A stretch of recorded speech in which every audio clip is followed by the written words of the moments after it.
stages to file this nail.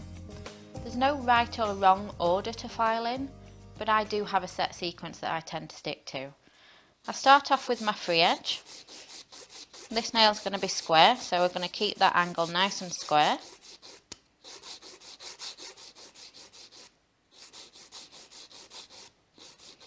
Then I move on to my side walls, making sure I go right underneath.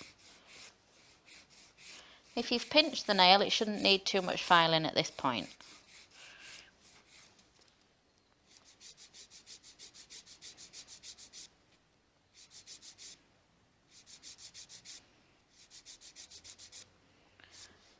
And then I file in exactly the same order that I applied my acrylic in.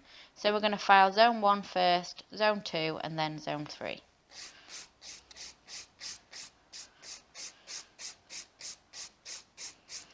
Nice long strokes, not short ones like this, nice long ones. Turning the client's finger all the time.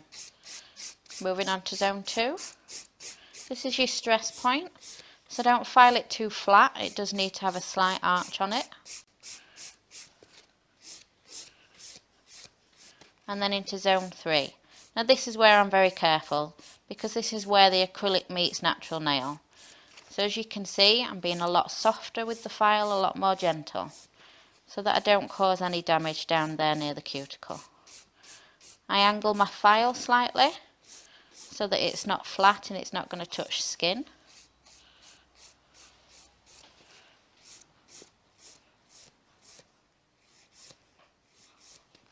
And make sure you get right down those side walls.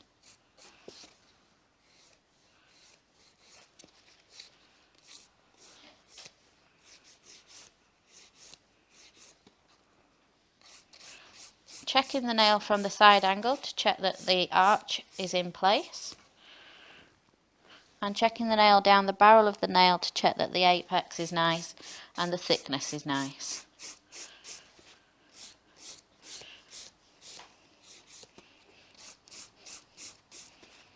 If you're wondering how thick a salon nail should be, you should be thinking about credit card thickness.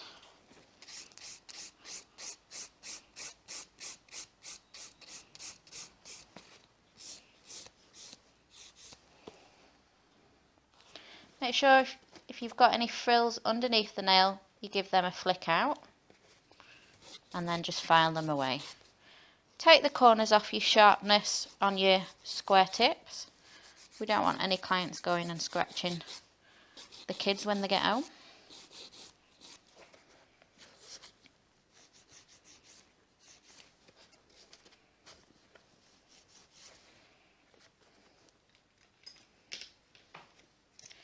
Get rid of your dust from that nail. Make sure you get underneath as well.